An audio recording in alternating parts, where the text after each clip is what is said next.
नमस्कार साथियों, आप सभी का स्वागत है आपके अपने channel all the best stories पर। मन की व्यवस्था। आखिरकार बेरोजगार कब तक इंतजार करेंगे भर्ती परीक्षा, रिजल्ट और नॉर्मलाइजेशन तथा कट ऑफ आदि का। हमारी पुरानी मान्यताओं के आधार पर कहा जाता है कि जिस स्थान पर अशोक वृक्ष होता है, जितनी दूर तथा उसकी छाया और हवा फैलती है, उतनी दूर तक किसी भी प्रकार का शोक और चिंता किसी में भी व्याप्त नहीं होती है। हमारे राजस्थान में तो प्रत्येक 5 साल बाद अशोक जी का राज आता है। फिर उनके राज में कोई भी दुखी और परेशान कैसे रह सकते हैं, तथा जिस पर भी वसुंधरा जी की कृपा होती है तो उसके घर अन्न और धन की कोई कमी नहीं रहती है, और जिसके पास अन्न और धन होता है उसके किसी प्रकार की कोई कमी नहीं होती है। हमारे यहाँ प्रत्येक 5 साल बाद वसुंधरा जी का राज आता है। फिर राजस्थान में कोई भी भला बेरोजगार और गरीब कैसे हो सकता है, लेकिन राजस्थान में अशोक और वसुंधरा दोनों के होते हुए भी यहाँ के बेरोजगारों के जो पीड़ा दिनों दिन बढ़ती जा रही है,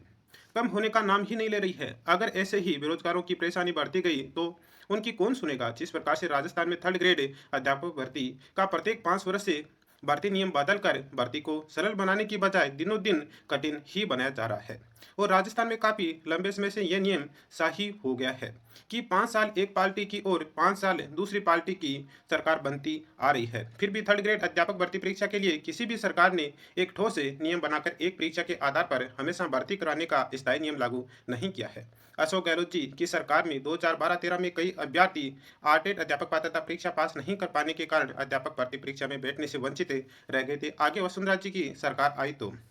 रीट भर्ती परीक्षा करवाकर सभी बेरोजगारों को परीक्षा में बैठने का मौका दिया, लेकिन 70-30 के फार्मूले के कारण जिन अभ्यर्थियों ने ग्रेजुएशन सामान्य श्रेणी से किया था और रीट में अच्छे अंक हासिल करने पर भी अध्यापक भर्ती में सिलेक्शन नहीं हुआ था। आगे फिर अशोक गहलोत जी की सरकार आई और 90-10 के फार्मूले से रीट भर्ती परीक्षा 2021 करवाई थी, और बीएड वाले अभ्यर्थियों को 4 महीने तक कट ऑफ देखने के बाद केवल निराशा ही मिली थी, क्योंकि रीट भर्ती को सरकार ने निरस्त कर दिया था। और 2022 में जब रीट पात्रता परीक्षा करवाई तो परीक्षा केंद्रों पर 1 घंटे पहले पहुंचने का जो उसी नियम पर नियम लागू किया, जिसके चलते कई अभ्यर्थी परीक्षा केंद्रों पर तो पहुंचे लेकिन 1 घंटा पहले नहीं पहुंच सकने के कारण परीक्षा से ही वंचित रह गए और उनका सपना चकनाचूर हो गया। और जिन अभ्यर्थियों ने रीट पात्रता परीक्षा अलग अलग पारियों में दी थी, वह अब पेपर के सरल या कठिन होने पर नॉर्मलाइजेशन की प्रक्रिया जिस प्रकार से रहेगी तथा कौन सी पारी को इससे अधिक फायदा होगा, इसी आधार पर अपना समय निकाल रहे हैं और इस कसम में अपनी तैयारी भी पूरी तरह से नहीं कर पा रहे हैं। लंबे समय से इस प्रकार की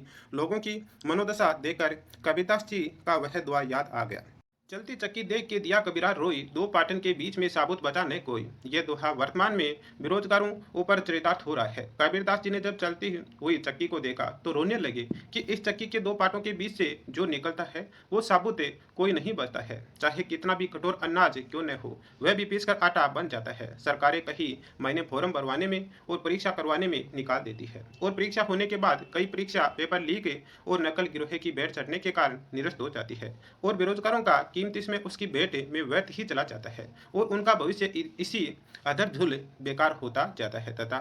उनके अरमान अनाज की तरह पीसकर अनाज के दाने की तरह चकनाचूर हो जाता है। ठीक है, उसी प्रकार कोई भी सरकार हो 5 वर्ष में एक भर्ती मुश्किल से पूरी करवा पाती है, चाहे किसी भी पार्टी की सरकार हो, जिसे बेरोजगारों के कीमती समय का सदुपयोग नहीं हो पाता है। इसलिए सरकार को चाहिए कि 5 वर्ष में कम से कम 3 बार भर्ती परीक्षा का आयोजन करवाए, जिससे तैयारी करने वालों के हताशा न हो और तैयारी करते हुए अपने लक्ष्य में कामयाब हो सके। तथा सरकारों का भी आध्यात्मिक उद्देश्य होना चाहिए कि प्रत्येक कार्यकाल में सभी महकमों के माध्यम से अधिक बेरोजगारों को रोजगार के सुअवसर प्राप्त करवाए, क्योंकि यह मनुष्य शरीर बार बार नहीं मिलता है और सरकार के द्वारा किए गए अच्छे कार्य हमेशा लोग याद किया करते हैं, जिससे उन लोगों का भविष्य संवर सके, क्योंकि जीवन के अंतिम समय में मनुष्य के केवल उसके अच्छे कर्म ही उसका साथ देते हैं, ना कि कोई भौतिक वस्तु।